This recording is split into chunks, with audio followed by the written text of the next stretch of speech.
오늘은 2025년 11월 16일 주일이면서 특별히 올 한 해를 또 동행하시고 인도하시고 지키신 하나님 앞에 감사하는 추수감사 주일 예배이기도 합니다. 이 시간에 마음을 모아서 하나님 아버지 앞에 함께 예배하기를 원합니다. 다 같이 우리 새 사도신경으로 우리 신앙을 하나님께 고백드리겠습니다. 나는 전능하신 아버지 하나님 천지의 창조주를 믿습니다. 나는 그의 유일하신 아들 우리 주 예수 그리스도를 믿습니다. 그는 성령으로 잉태되어 동정녀 마리아에게서 나시고 본디오 빌라도에게 고난을 받아 십자가에 못 박혀 죽으시고 장사된 지 사흘 만에 죽은 자 가운데서 다시 살아나셨으며 하늘에 오르시어 전능하신 아버지 하나님 우편에 앉아 계시다가 거기로부터 살아있는 자와 죽은 자를 심판하러 오십니다. 나는 성령을 믿으며 거룩한 공교회와 성도의 교제와 죄를 용서받는 것과 몸의 부활과 영생을 믿습니다. 아멘. 오늘 숨을 쉬는 것 감사, 나를 구원하신 것 감사, 내 뜻대로 안 돼도 주가 인도하신 것 모든 것 감사. 함께 찬양하겠습니다.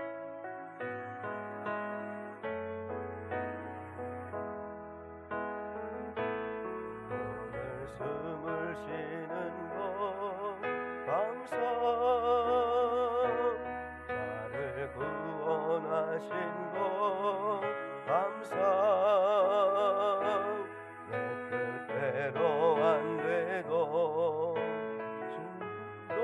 하신 것 모든 것 감사. 내게 주신 모든 것 감사. 때론 가져가심도 감사. 내게 고난 주셔서 주 뜻 알게 하신 것 모든 것 감사. 주님 감사해요. 주님 감사해요. 내가 여기까지 온 것도 은혜입니다. 주님 감사해요. 주님 감사해요. 나를 사랑하신 주 사랑 감사합니다. 오늘 숨을 쉬는 것, 오늘 숨을 쉬는 것 감사. 나를 구원하신 것 감사. 내 뜻대로 안 돼도 주가 인도하신 것 모든 것 감사. 항상 주 안에 있음 감사. 참된 소망 주심도 감사. 나 같은 사람도 자녀 삼아 주신 것 모든 것 감사. 주님 감사해요.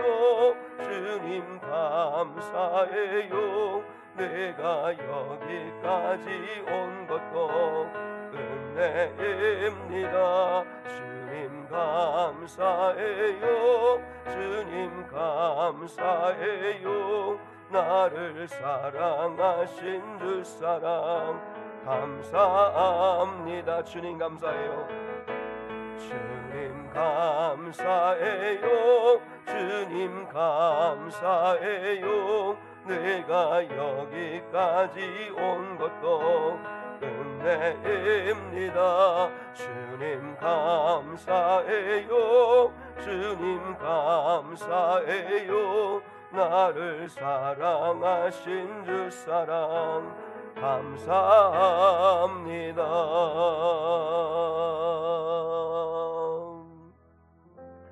이 시간 우리 모든 영광을 홀로 받으시기 합당하신 우리 주님을 우리 한번 이 시간에 송축하기를 원합니다. 송축해 내 영혼 내 영혼아 거룩하신 이름 이전에 없었던 노래로 나 주님을 경배해. 함께 찬양했습니다.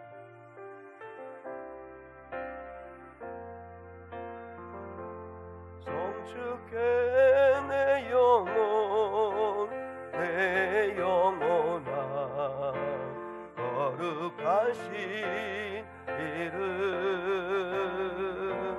이전에 없었던 노래로 나 주님을 경배. 송축해 내 영혼 내 영혼아 거룩하신 이름 이전에 없었던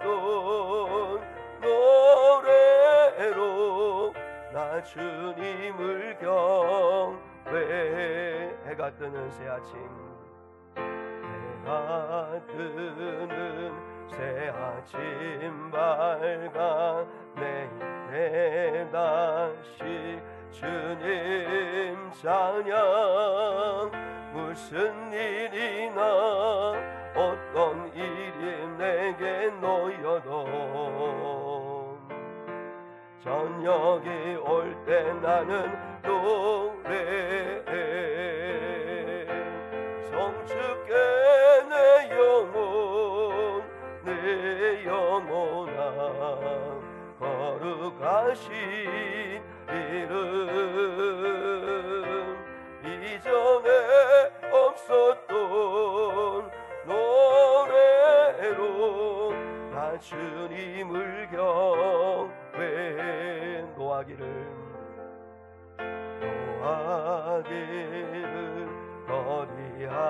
거리하시는 주 그의 크신 사랑 넘치네. 주의 선하심 내가 노래하리. 수많은 이유로 나 노래해. 송축해 내 영혼 내 영혼아 거룩하신 이름 이전에 없었던 노래로 나 주님을 경배. 곧 그날에 나의 힘 다하고 나의 삶의 여정 마칠 때 끝없는 찬양 나 드리리라. 수많은 세월 지나 영원히 송축해 내 영혼 내 영혼아 거룩하신 이름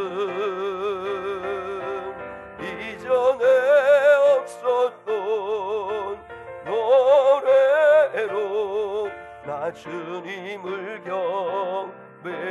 곧 그날에 나의 힘다고 곧 그날에 나의 힘다고 나의 삶의 여정 마칠 때 끝없는 찬양 나 드리리라.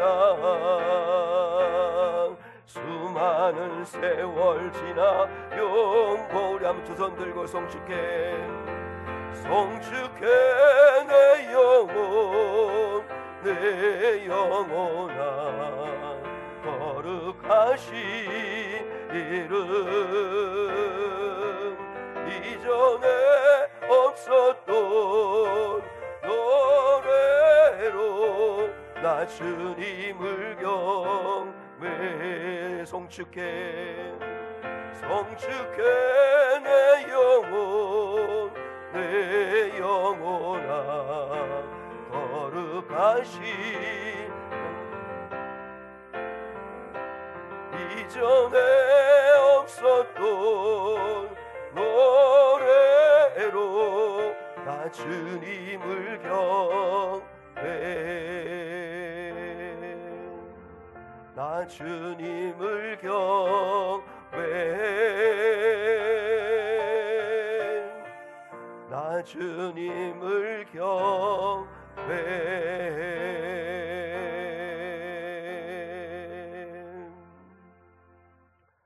오늘 추수감사주일을 맞아서 이 시간 우봉철 집사님께서 기도 인도해 주시겠습니다. 함께 마음 모아서 하나님께 기도 올려드리겠습니다.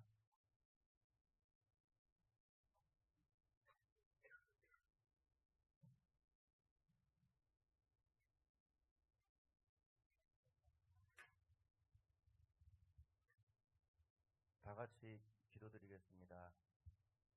감사함으로 그의 문에 들어가며 찬송함으로 그의 궁전에 들어가서 그에게 감사하며 그의 이름을 송축할지어다. 여호와는 선하시니 그의 인자하심이 영원하고 그의 성실하심이 대대에 이르리로다. 아멘. 사랑과 은혜의 아버지 하나님, 추수감사절을 맞아 주님 앞에 모여 예배드릴 수 있도록 인도하심에 감사드립니다. 하나님, 한 해 동안 저희의 삶에 베풀어 주신 크고 작은 은혜들을 기억합니다. 당연하게 여겼던 일상도 주님이 지켜주셨기에 가능했음을 고백합니다. 감사의 마음을 잃지 않도록 우리의 영혼을 새롭게 하시고 주님께 대한 믿음과 신뢰가 흔들리지 않게 붙들어 주옵소서. 주님, 입술로만 드리는 감사가 아니라 삶으로 드리는 예배가 되게 하옵소서. 매일의 삶 속에서 감사의 이유를 발견하게 하시고 주님의 뜻을 따르는 걸음이 되게 하옵소서. 세상의 어떠한 환경 속에서도 하나님께서 주시는 평안 안에서 믿음의 중심을 지키며 살아가는 저희가 되게 하옵소서. 아버지 하나님, 도은 목사님과 사모님, 도은 성도들과 교회를 허락하여 주셔서 감사드립니다. 저희 교회가 목사님을 중심으로 온 성도가 사랑으로 하나가 되어 주님께서 맡겨주신 사명을 능히 감당하게 하옵소서. 반찬 나눔과 놀이터 사역을 통하여 삶의 무게로 지친 자들에게는 위로를, 외로움 속에 있는 이들에게는 따뜻한 손길로 함께하사 주님의 섬김과 사랑이 흘러가게 하시고 어린 생명들에게는 주님의 축복과 은혜가 넘쳐나며 예배를 통하여 살아계신 주님을 만남으로 그들의 인생이 주님께 향하게 하옵소서. 이 사역들을 주님께서 기뻐하시는 줄을 알기에 10년 후에도 20년 후에도 50년 후에도 지치지 않고 계속되게 하옵소서. 오늘 이 예배 가운데 성령님께서 깊이 임재하여 주시고 목사님을 통하여서 주시는 생명의 말씀, 구원의 말씀을 통하여 우리의 마음이 새롭게 하시고 깨닫게 하시고 은혜가 넘쳐나게 하여 주옵소서.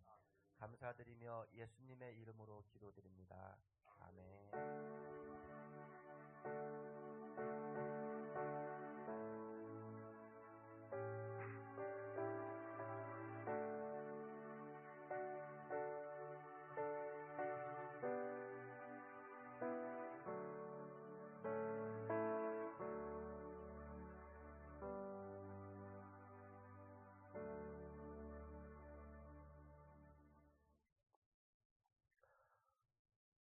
오늘 주일은 추수감사 주일입니다. 우리 1년 52일 주일 가운데 매 주일이 다 소중하고 주님 부활하심을 기념하는 거룩한 승리의 날로 모여서 예배하는데 특별히 오늘은 감사를 더하는 날이기도 합니다.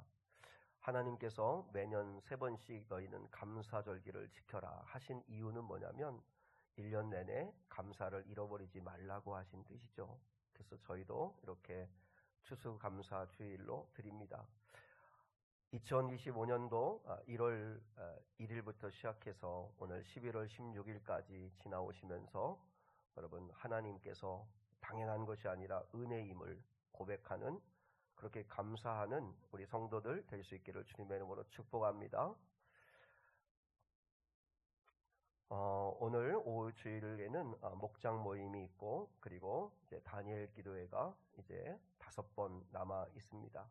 기억하시고 여러분이 다니엘 기도회에 잘 참여하셔서 은혜 받으시고 또 교회 못 오시더라도 꼭 영상으로 참여하셔서 은혜 받으시면 좋겠습니다.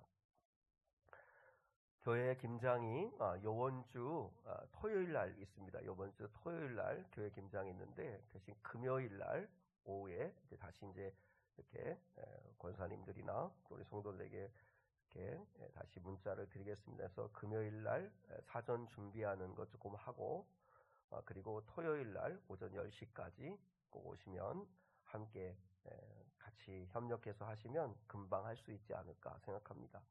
그래서 이번 주 토요일 날 우리 교회 김장이 있는데 여러분 오전에 좀 시간을 내셔서 오셔서 같이 협력해 주시면 좋겠습니다. 물론 이제 남자분들도 오셔서 또 같이 함께 해주시면 1년 먹거리 준비하는 일에 우리 같이 협력해 주시면 감사하겠습니다. 미래의 섬김 잘 보시고 참조하시고 오늘 추수감사주를 맞아 또 점심 섬겨주신 분들에게 감사함을 드립니다. 우리 오늘 추수감사주일인데 같이 앞뒤 좌우있는 분과 함께 우리 밝게 해맑게 또 웃으면서 우리 같이 한번 미소를 보이면서 인사 한번 하시죠.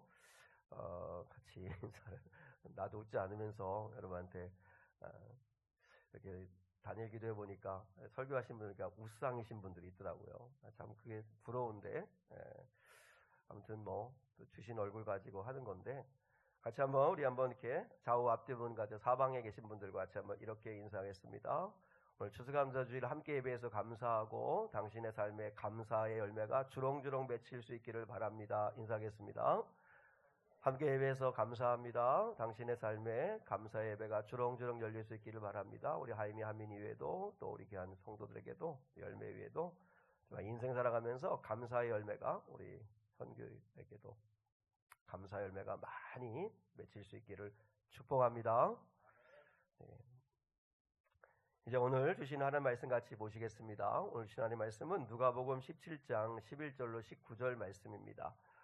오늘은 추수감사주일이라서 또 감사에 대한 말씀을 함께 나누기를 원해서 누가복음 17장 11절로 19절 말씀을 함께 나누기 원합니다.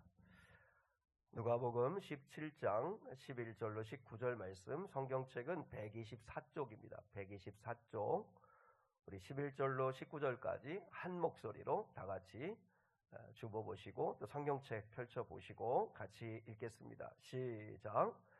예수께서 예루살렘으로 가실 때에 사마리아와 갈릴리 사이로 지나가시다가 한 마을에 들어가시니 나병 환자 10명이 예수를 만나 멀리 서서 소리를 높여 이르되 예수 선생님이여 우리를 불쌍히 여기소서 하거늘 보시고 이르시되 가서 제사장들에게 너희 몸을 보이라 하셨더니 그들이 가다가 깨끗함을 받은지라. 그 중에 한 사람이 자기가 나은 것을 보고 큰 소리로 하나님께 영광을 돌리며 돌아와 예수의 발 아래에 엎드리어 감사하니 그는 사마리아 사람이라. 예수께서 대답하여 이르시되 10사람이 다 깨끗함을 받지 아니하였느냐? 그 9은 어디 있느냐?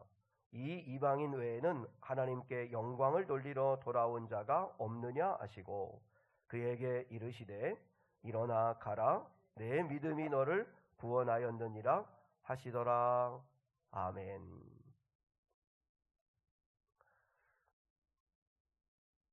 사실 오늘 본문에서 원래 당초에는 감사가 뭐냐, 우리 감사가 얼마나 귀하냐, 얼마나 감사를 통해 우리가 하나님의 놀라운 은혜와 기적을 맛볼 수 있느냐 하는 감사를 주제로 한 주제 설교를 할 수 있는데 그렇게 하려고 본문을 정해놓고 준비를 했는데 그런데 또 뭐 성령 하나님께서라고 말하면 되게 거창하지만 아무튼 인도하시는 방향이 조금 달라져서 그래서 설교 제목을 그리스도인의 명예 지키기라고 정했습니다.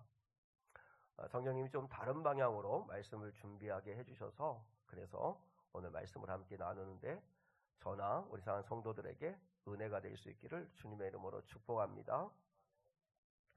예수님이 예루살렘으로 올라가실 때였습니다. 그죠? 11절에 보면 예수께서 예루살렘으로 가실 때에 이렇게 말씀했죠. 지금 예루살렘으로 가시는데 이때의 시기는 이제 십자가 지시기 위해서 가시는 길입니다. 그러니까 예수님께서 십자가 지시기 위해서 예루살렘으로 올라가시는 길이었습니다. 마음이 많이 무겁기도 하시고 또 많이 마음이 이제 뭐랄까요? 아무튼 주님의 마음이 이제 복잡하지 않으실까 하는 생각도 하고 있습니다. 그런데 오늘 11절에 보니까 예수님이 예루살렘으로 십자가 지시기 위해 올라가시는 길인데 사마리아와 갈릴리 사이길로 지나가셨다고 말씀하고 있습니다. 이유는 뭐냐면 목적이 있으셨겠죠. 주님이 그냥 한 걸음 한 걸음 발걸음을 의미 없이 보내지는 않으셨을 거예요. 우리도 한 걸음 한 걸음 인생길 살아갈 때 아무 의미 없이 그냥 보내지 말고 우리도 그 속에서 만나야 할 사람이 있고 이루어야 할 뜻이 있고 또 하나님이 하실 일이 있다는 믿음을 가지고 일상을 소중히 여기는 저와 여러분이 되었으면 좋겠습니다. 아마 예수님도 만나야 할 사람이 있고 구원해야 할 사람이 있었기 때문이었던 것 같습니다. 그래서 예수님이 이제 갈릴리와 사마리아와 갈릴리 사이길로 가시다가 한 마을에 이르시게 되는데 그 마을은 나병환자촌이었습니다. 자, 우리 12절 한번 보시죠. 12절 시작. 한 마을에 들어가시니 나병환자 10명이 예수를 만나 멀리 서서. 여러분, 이 마을은 사마리아와 갈릴리 사이에 있는 나병환자촌입니다. 근데 주님이 그 마을로 들어가셨다는 거예요. 지금 십자가를 지시기 위해서 예루살렘으로 올라가시는 길이신데 그 길 도상에서도 주님은 사마리아와 갈릴리 사이에 있는 나병환자촌으로 들어가셨다는 거죠. 여기서 보면 왜 사마리아와 갈릴리 사이라고 되어 있을까요? 이 마을의 위치가 갈릴리에도 아니고 사마리아도 아닌 그 접경 지역 사이에 있다는 이야기는 뭐냐면 사마리아에서도 버림받은 사람들이고 갈릴리에서도 버림받은 사람들, 나병에 걸리니까 자기가 살던 지역에서 버림받아서 쫓겨나와서 그래서 아무도 사람들이 거하지 않는 사마리아와 갈릴리고 사이의 마을을 이루고 살고 있는 거죠. 근데 예수님이 그 나병환자촌으로 가셨다라고 말씀을 하고 있습니다. 버림받은 나병환자들이 모여 살고 있는 마을로 가시는 주님 한번 생각해 보십시오. 사마리아로부터 버림받은 사마리아 사람들, 또 갈릴리에서 버림받은 유대인들, 그들이 평상시에는 여러분 원수같이 지내던 사람들인데 나병이라고 하는 공통점을 가지고 있으니까 서로 한 마을에 모여 살고 있어요. 그런데 그들에게 예수님이 그곳으로 가셨다는 거죠. 여러분, 성경에 보면 죄로 말미암아 영원히 죽을 수밖에 없는 죄인을 의미하는 질병이 나병입니다. 나병. 그래서 이 나병은 영적으로 죄인인 우리를 의미하는 경우로 성경에서는 사용되고 있습니다.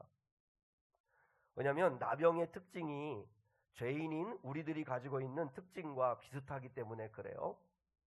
나병은 잘 보이지 않지만 안에서부터 서서히 썩어 문드러져 죽어가는 병이 바로 나병입니다. 그러니까 초기에는 피부에 작은 점처럼 시작되기 때문에 통증도 거의 없고 그러니까 알아차리지를 못해요. 내가 나병 환자다라는 걸 알아차리지를 못해요. 그리고 알아차리는 순간은 너무 늦어버리는 거예요. 그러니까 시간이 지날수록 안에서부터 살이 썩고 그리고 몸이 변형되기를 시작하면서 결국은 죽음을 향해 가는 끔찍한 병이 나병이었습니다. 죄도 똑같잖아요. 작은 욕심, 뭐 이 정도야, 뭐 이게 뭐 큰 잘못일까 하는 작은 타협에서부터 죄가 시작되죠. 그래서 죄는 욕심이 잉태한 즉 죄를 낳는 거죠. 욕심이라고 하는 건 되게 긍정적인 것도 있고 부정적인 것도 있지만 사람이 욕심 없이 어떻게 살아요? 근데 그 욕심이 잘못되면 죄가 되는 경우가 있죠. 그래서 시간이 지날수록 이 죄를 품게 되면 삶과 관계를 무너뜨리게 되고 죄는 처음에는 사소해 보이지만 그러나 방치하면 우리의 영혼과 생명을 썩게 만드는 나병과 같은 거죠. 또 나병은 신경이 손상되어서 통증이 전혀 없습니다. 여러분, 나병 환자들은 통증을 느끼질 못해서 자기 손가락이 불에서 타고 있는데도 그 고통을 느끼지를 못해요. 발이 썩어 문드러지는데도 느끼지를 못해요. 발가락이 떨어져 나가는데도 그 감각이 없어서 느끼지를 못해요. 전혀 인식하지를 못해요. 여러분, 죄인이 우리가 똑같잖아요. 이게 죄가 죄인 줄도 모르고, 우리가 죄를 반복하다 보면 양심이 무뎌지고 담대해지고 죄가 더 커지고, 그러면서도 내가 죄 가운데 살고 있다는 사실을 전혀 모르고, 내가 어둠 가운데 살고 있다는 것을 전혀 모르고 빛 가운데로 오라고 하면 내가 무슨 죄가 있느냐고 오히려 그렇게 이야기하는 게 우리 인간의 모습과도 같죠. 또 나병은 절대로 스스로 고칠 수 없습니다. 인간의 능력으로는 불가능한 질병입니다. 그래서 나병을 저주의 병이라고 이야기합니다. 신이 내린 병이라고 이야기를 합니다. 죄도 마찬가지입니다. 죄는 인간이 노력해서 해결할 수 있는 문제가 아닙니다. 선행, 수행, 고행, 지식, 의지, 그 어떤 것으로도 죄의 근원을 없앨 수는 없습니다. 오직 하나님의 용서와 은혜만이 그 죄를 씻을 수 있다는 거죠. 여러분, 성경은 우리들이 영적으로 나병 환자라고 진단을 합니다. 겉은 멀쩡한 것처럼 살아가지만 죄의 바이러스에 감염되어서 서서히 죽어가고 있는 나병 환자와 같은 게 우리 죄인들인 우리라고 이야기하는 거죠. 근데 그 나병 환자촌에 십자가를 지시기 위해서 예루살렘으로 올라가시는 예수님께서 오셨다는 거죠. 마치 죄인들을 구원하기 위해서 이 땅에 오신 예수 그리스도를 예표하는 모습이죠. 여러분, 기독교를 생각해 보십시오. 우리는 기독교인인데 이 기독교가 무엇인가를 여러분이 좀 자꾸 곱씹어 생각해 보셨으면 좋겠습니다. 사실 하나님과 신앙생활 하는데 하나님과 초점이 맞지 않아서 힘들 때가 있습니다. 저도 여러분한테 그런 말 하죠. 하나님이 너무 안 도와주신다. 하나님의 때가 너무 내 때와는 너무 맞지 않다. 그죠? 우리는 급하고 우리는 참 초조한데 하나님은 너무 느긋하시기도 하시고, 하나님이 내 형편 알기나 하시는 걸까 싶기도 하고, 또 하나님의 뜻과 하나님이 주시고자 하는 것과 내가 원하는 것은 또 너무 거리가 멀고, 정말 그런 응답이몽이죠. 응답이몽. 내가 원하는 것하고 주님이 주시려는 것하고 너무 달라요. 그래서 주님이 주시는 거는 막 채찍 같고 아프고 쓰고 너무 힘들 때도 있고, 하나님이 우리를 성숙한 그리스도인으로 만들어가는, 성화시켜가는 과정에서는 하나님과 우리가 안 맞는 게 너무 많아요. 그럼에도 불구하고 하나님을 떠날 수 없는 이유, 하나님을에게 실망하기도 하고 하나님께 화가 나기도 하고, 때로 하나님 왜 이렇게 하시나 속상해서 삐지기도 하지만, 그럼에도 불구하고 하나님을 떠날 수 없는 이유는 뭐냐면 하나님의 사랑 때문이죠. 죄사함을 받고 구원함을 받은 그 놀라운 은혜 때문이죠. 여러분, 하나님이 우리를 어떻게 사랑하셨죠? 여러분, 기독교를 생각할 때 치성을 들여서 내가 원하는 것을 얻고자 하는 게 기독교라고 생각하시면 안 됩니다. 물론 주님은 당신의 자녀들이 간구하는 기도를 외면하지 않으시고, 때로는 구하는 자에게 주시기도 하시고, 때로는 기적을 베풀으시는 분이기도 하시지만, 그러나 기독교가 내가 정성을 들이고 최선을 다해서 강청하여 부르짖으면 하나님이 내가 원하는 것을 얻게 하시는 게 기독교라고 생각하시면 안 됩니다. 여러분, 내가 원하는 것을 얻게 해주겠다고 하는 데는 기독교 아닌 다른 종교에도 많이 있습니다. 마음의 평안함을 좀 얻어야겠다 하면 기독교 아니어도 많습니다. 여러분, 기독교가 다른 종교와 근본적으로 다른 게 뭐죠? 제가 목회하면서도 마찬가지지만 주님을 그래도 부정할 수 없는 이유, 주님이 하시는 일은 나하고 스타일이 안 맞아서 너무 힘들 때도 있겠지만, 그럼에도 불구하고 주님을 떠날 수 없는 이유는 어느 종교에도 없는 하나님, 그리고 하나님의 사랑이 있다는 거죠. 여러분, 성경을 보세요. 창세기부터 요한계시록까지 하나님은 계속 내가 누구인가를 설명합니다. 내가 누구인가. 왜 하나님이 내가 누구인가를 설명하실까요? 내가 누구인가를 알고 함께 하자는 거죠. 관계를 함께 맺자는 거죠. 여러분, 성경 보세요. 나는 자비해야 하나님이시다. 나는 인애와 긍휼이 많은 하나님이다. 난 노하기를 더디하는 하나님이다. 난 질투하는 하나님이다.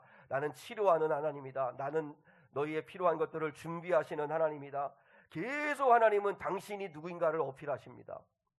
그리고 세상 어느 종교가 신이 내가 누구인가를 계속 어필하는 종교는 없습니다. 다른 종교의 경전들을 살펴봐도 신이 여러분 어떤 존재인가, 마치 어떻게 보면 하나님이 구애하시는 것 같아요. 구애.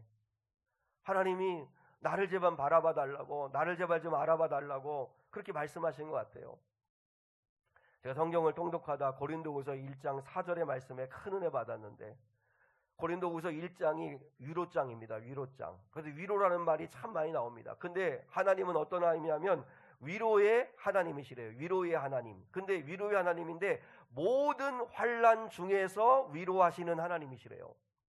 모든 환난 중에 위로하시는 하나님. 그러니까 우리가 어떤 환난을 겪어도, 어떤 상황이 있어도 우리를 능히 위로하실 수 있는 하나님이신데, 그 위로라는 단어가 헬라어로 파라클레시스거든요.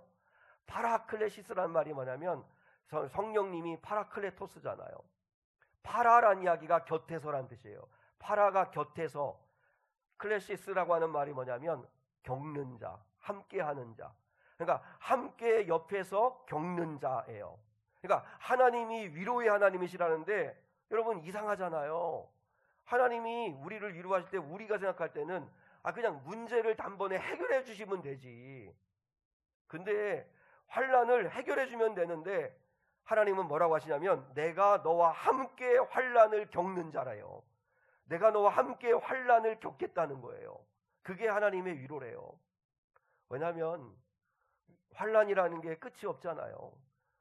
이 산을 넘으면 또 다른 산이 있고 또 산이 있고 계속 파도가 밀려오듯이 우리 가운데 문제가 있는데, 주님은 내가 위로의 하나님이다.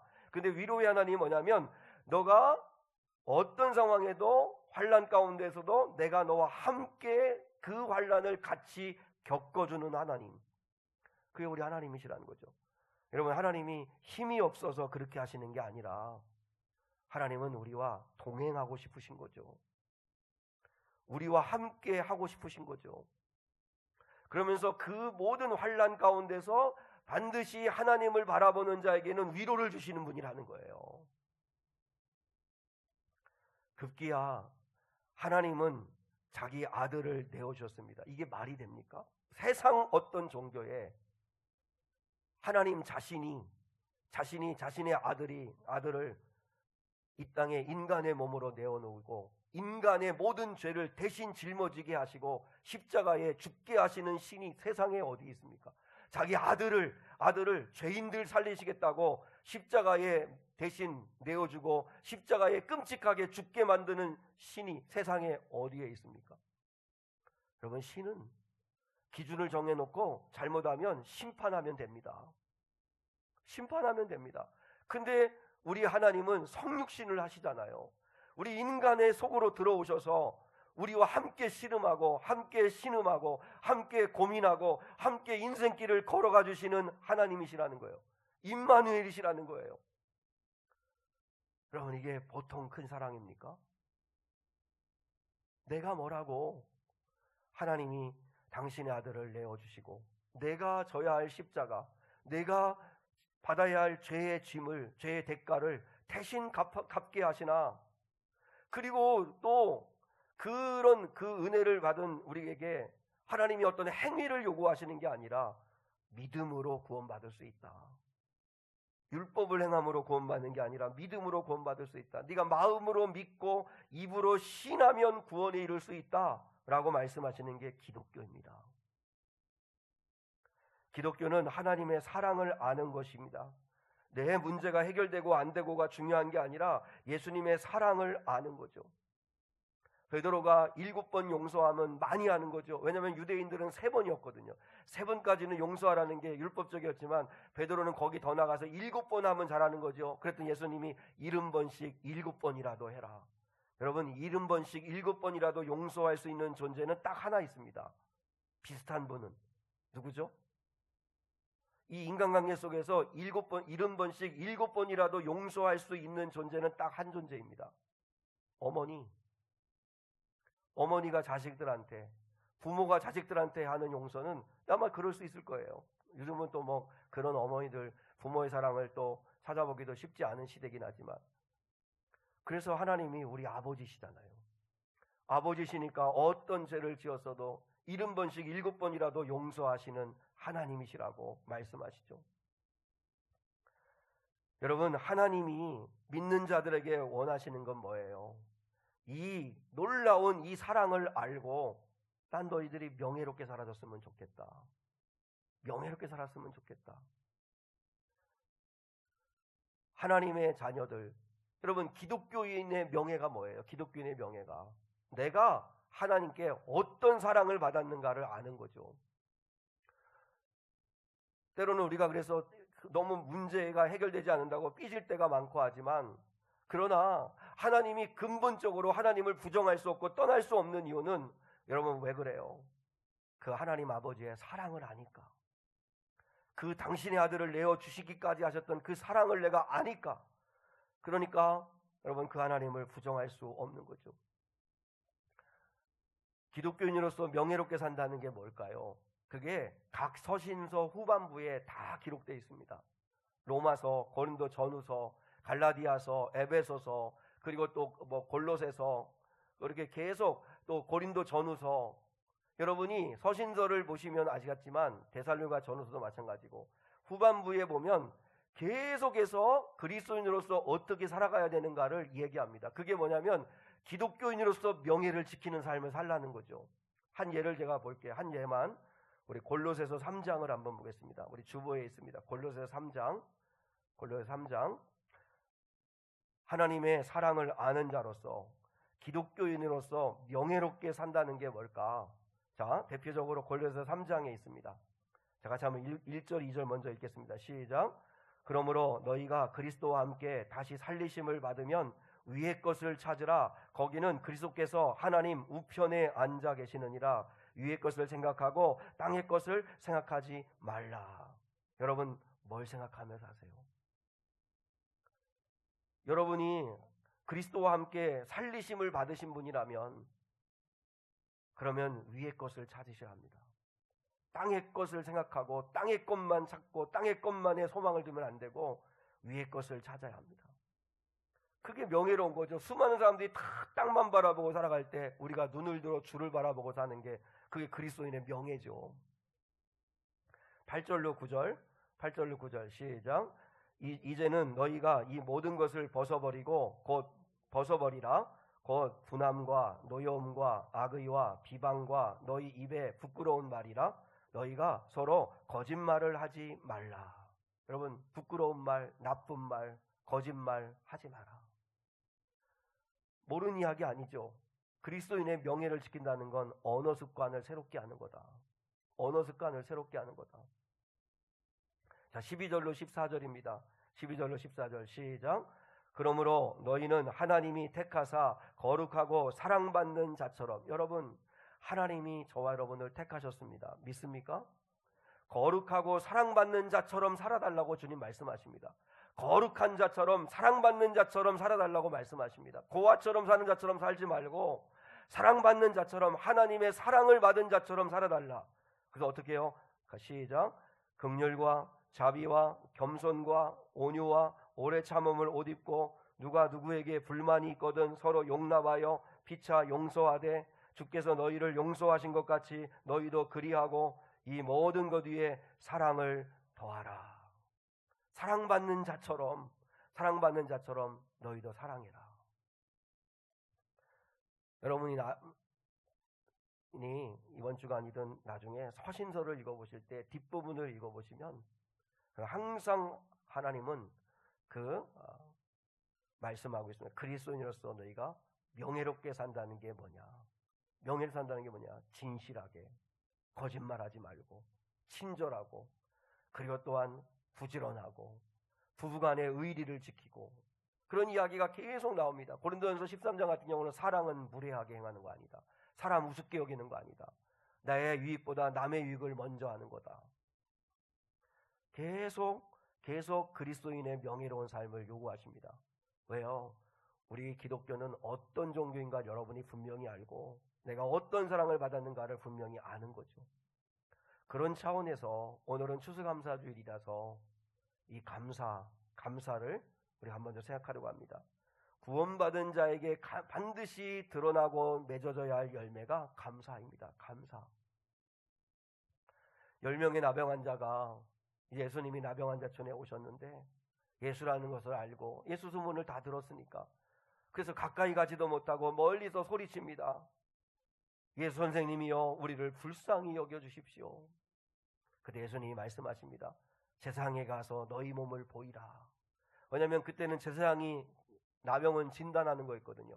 근데 그들이 그 예수님의 말씀을 믿고 가다가 고침을 받았는데, 그런데 10사람이 다 고침받았는데 가던 길을 딱 멈추고 돌아와서 예수께로 와서 감사한 사람은 한 사람밖에 없었다. 그러면서 예수님이 이렇게 말씀하시죠. 10사람이 다 깨끗함을 받았는데 9은 어디 있느냐? 9은 어디 있느냐? 여러분, 사실 이 말은 기가 막힌 말 아닙니까? 그냥 돈 문제 해결해 준 정도가 아니잖아요. 나병이 고침받은 거잖아요. 나병이 고침받은 거잖아요. 죽을 수밖에 없는, 저주받아 죽을 수밖에 없는 인생인데, 그런데 그 나병을 고쳐주신 거잖아요. 우리로 말하면 죄로 죽을 수밖에 없는 나를 살려주신 거잖아요. 얼마나 감사해요. 근데 한 사람만 돌아와서 감사했다. 여러분, 우리도 혹시 이 9에 속한 사람은 아닐까? 1대9죠. 1대9. 목숨 살린 것은 잊어버리고 사소한 문제 해결되지 않는다고 우리가 주님 앞에 삐져있고 서운해하고 불평하고 원망하는 게 우리 아닐까? 구원받은 자라면 감사를 회복해야 한다는 거죠. 구원해 주신 것만으로도 충분히 우리가 감사할 수 있는 믿음이 생겨야 되는데 우리가 그러지 않을 때가 너무 많다는 거죠. 여러분 보세요. 오늘 주님이 9은 어디 있느냐?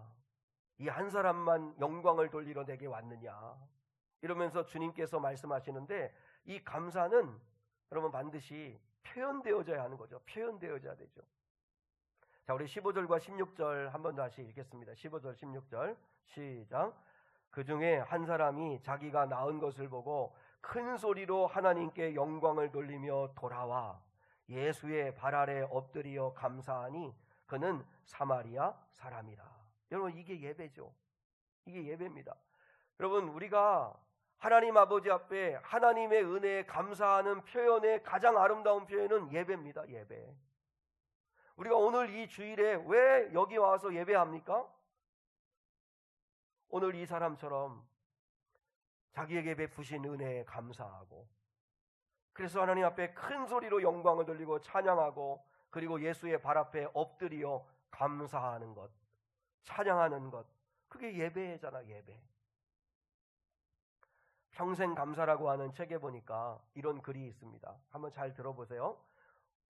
오늘날 사람에게 가장 큰 저주는 목마름이 아니라 감사하는 마음이 생기지 않는 메마름이다. 이렇게 얘기했습니다. 한 번 더요. 오늘날 사람들에게 가장 큰 저주는 목마름이 아니라 감사하는 마음이 생기지 않는 메마름이다. 우리가 교회 올 때 목마름을 가지고 나옵니다. 대부분. 하나님께서 이 문제도 해결해 주시고 저 문제도 해결해 주시고 하나님 은혜도 베풀어 주시고 목회에 은혜 주시고 교회 부흥하게 해주시고 끊임없는 목마름을 가지고 나옵니다. 원함이 얼마나 많습니까? 근데 정작 더 심각한 건, 더 우리가 저주받은 건 뭐냐면 감사하는 마음이 일어나는 메마름이라는 거죠. 여러분, 우리가 주님 앞에 나올 때, 예배하러 나올 때 목마름보다 더 중요한 건 뭐냐면 메마름이 없는 겁니다. 감격과 감사와 기쁨으로 나와 예배하는가 하는 게 더 필요하다는 거죠. 늘 목말아요. 그래서 하나님 이것도 해주시고 저것도 해주시고 좀 풀어주시고, 인생 살아가면서 가정에서도 우리 가정에는 이게 더 필요하고 돈도 필요하고 또 이게 필요하고 끊임없이 목마름을 가지고 살아가는데, 더 사람에게 저주는 뭐냐면 감사하는 마음, 사랑하려고 하는 마음이 일어나지 않는 메마름이라는 거예요. 메마름. 우리가 얼마나 메말라 있느냐는 거예요. 아들까지 주신 하나님께 달라고만 하지 말고 감격하고 감사하는 우리가 돼야 되는데, 그래서 여러분 뜨거움을 가지고 주님 앞에 나와야 되는데 목마름만 가지고 나오고 있지 않는가. 여러분 하나님 아버지 앞에 감사하고 감격하고 찬양하고, 그러니까 여러분 예배에 왔을 때도 여러분이 찬양할 때는 입을 열어 찬양하고, 그 다니엘 기도에 이렇게 간증들 하시는 분들 들어보면 그 찬송 가사 한마디에, 또 설교할 때 그 단어 하나에 그의 은혜 받고 변화되기를 시작하더라고요. 어디서 은혜 임할지 모르니까 여러분 하나님 아버지 앞에 늘 이렇게 열린 마음 가지고 찬양하고 감사하고 기뻐하는 마음으로 주님 앞에 올 수 있으면 좋겠습니다. 목마름을 가지고 오는 것도 중요하지만 메마름을 가지고 오지 않는 저와 여러분이 되었으면 좋겠습니다. 여러분, 하나님 아버지 앞에 은혜를 고백하고 표현해야 합니다.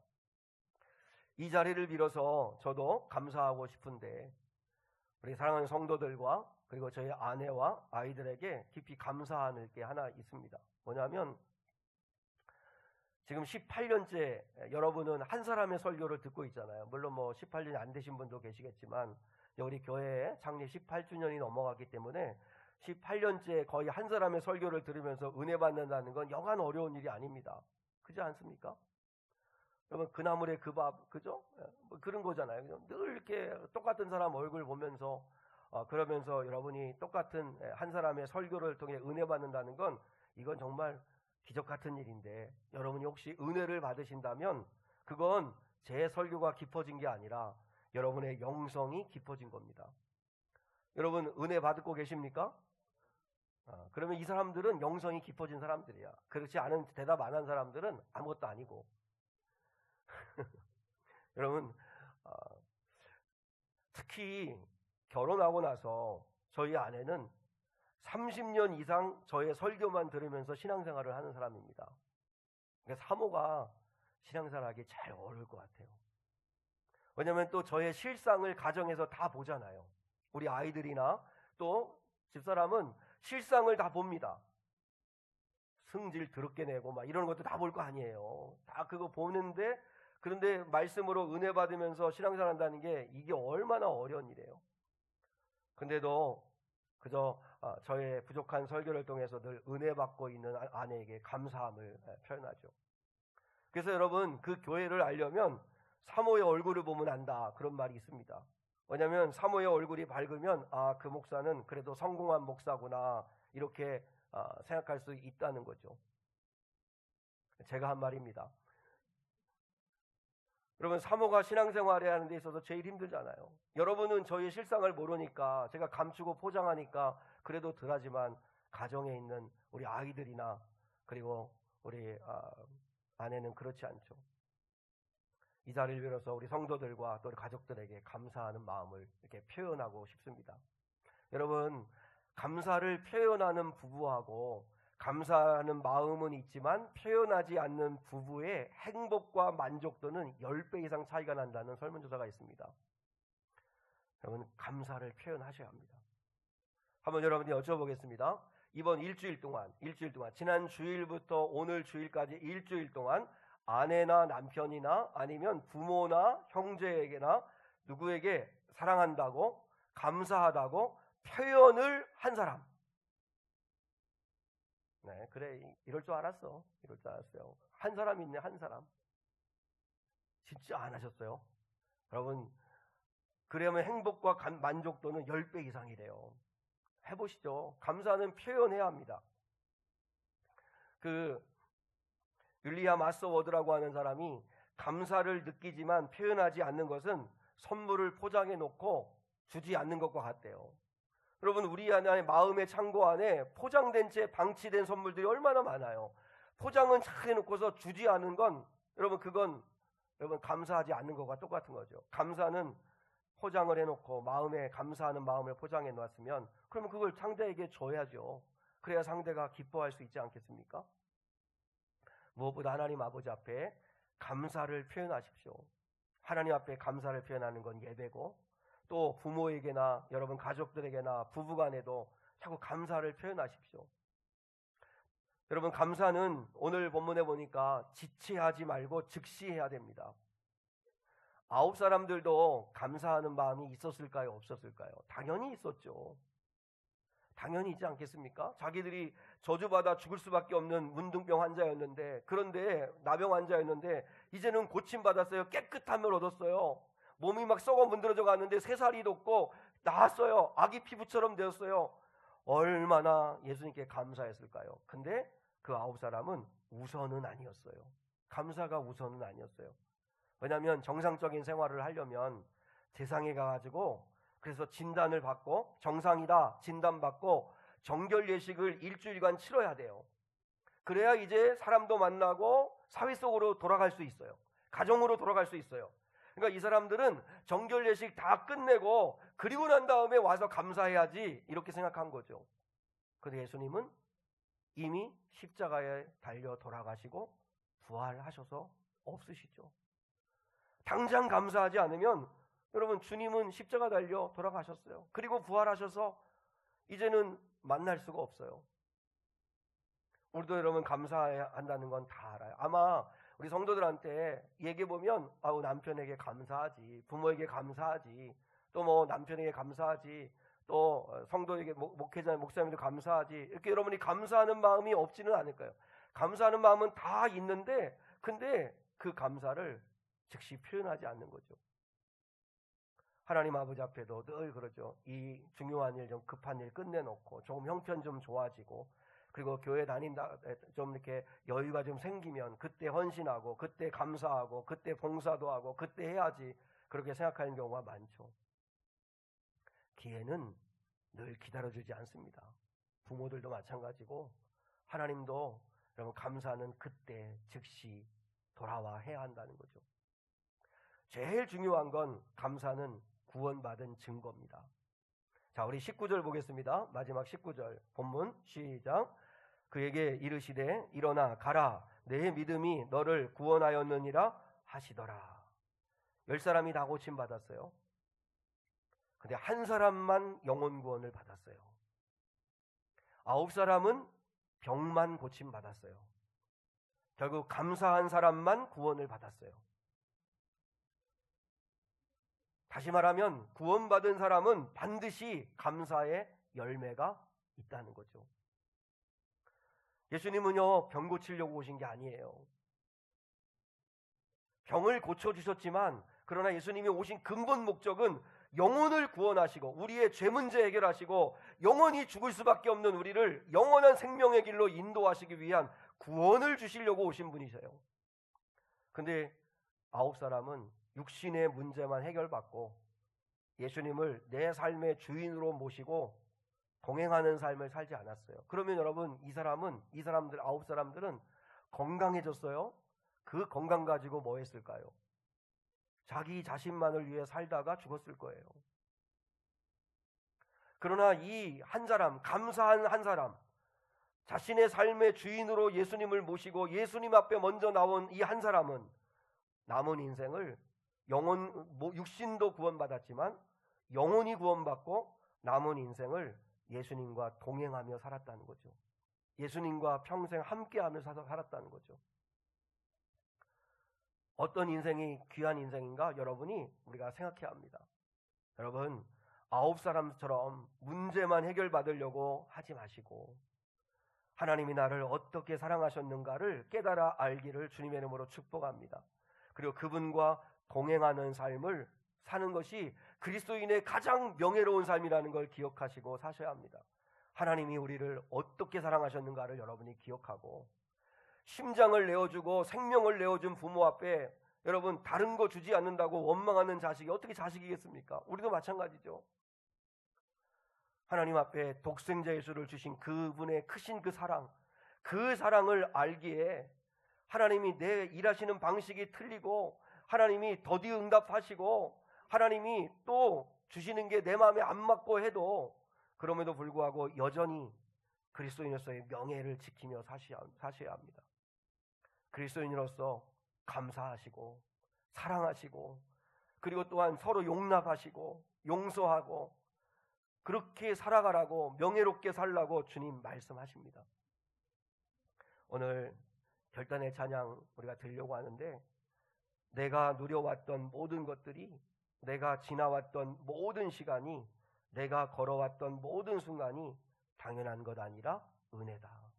내가 이 땅에 태어나 사는 것, 어린아이부터 지금까지 숨을 쉬면서 사는 것, 꿈을 꾸며 살 수 있는 것 당연한 것 아니라 은혜였다 하는 이 마음 가지고 우리 하나님 아버지 앞에 감사하는, 그리고 여러분이 그리스도인의 명예를 좀 지켜가며 사시는 저와 여러분 되어 주시기를 주님의 이름으로 축복합니다.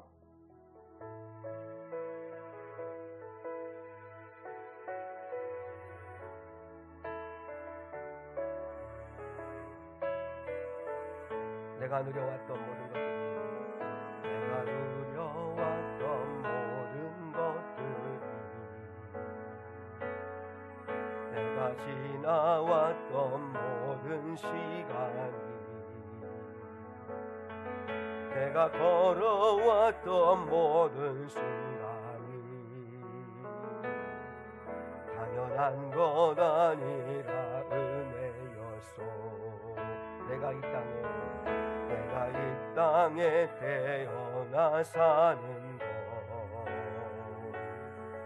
어린아이 시절과 지금까지 숨을 쉬며 살며 꿈을 꾸는 삶, 당연한 건 아니라 은혜였소.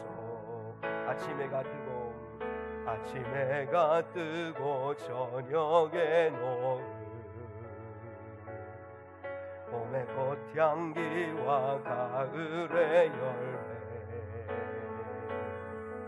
변하는 계절의 모든 순간이 당연한 건 아니라 은혜. 모든 것이 은혜, 모든 것이 은혜,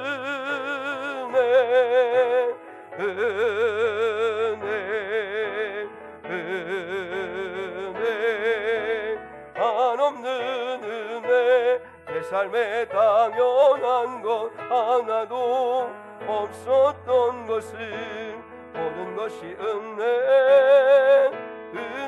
은혜였소. 내가 이 땅에 태어나 사는 것, 내가 이 땅에 태어나 사는 것, 어린아이 시절과 지금까지 숨을 쉬며 살며 꿈을 꾸는 삶, 당연한 것 아니라 은혜요. 내가 하나님의 자녀로 살며, 내가 하나님의 자녀로 살며 오늘 찬양하고 예배하는 삶, 복음을 전할 수 있는 축복이 당연한 것 아니라 은혜였소. 모든 것이 은혜,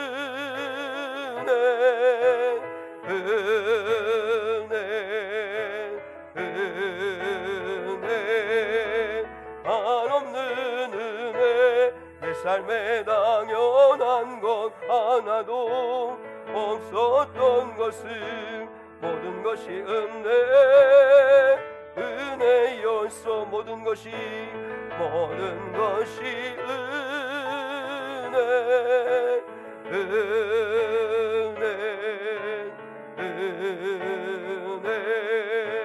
한없는 은혜. 내 삶에 당연한 것 하나도 없었던 것을 모든 것이 은혜였소. 감사하신 하나님,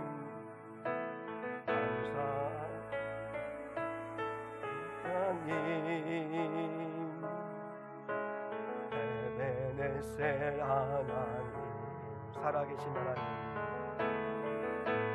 살아계신 하나님,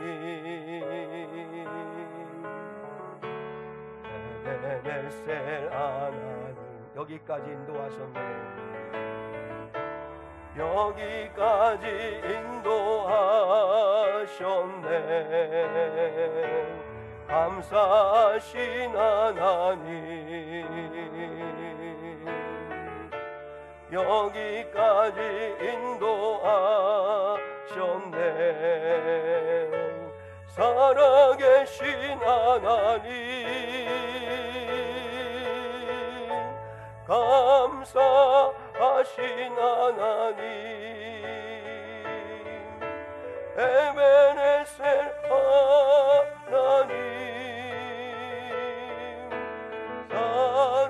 살아계신 하나님 에베네셀 하나님 감사하신 하나님 감사하신 하나님 에베네셀 하나님 살아계신 하나님 살아계신 하나님 에베네셀 하나님 에베네셀 하나님 장래에도 인도하시리 장래에도 인도하시리 감사하신 하나님 장래에도 인도하시리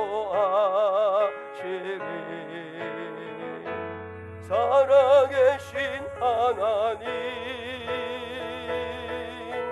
감사하신 하나님 에베네셀 하나님 살아계신 하나님 에베네셀 하나님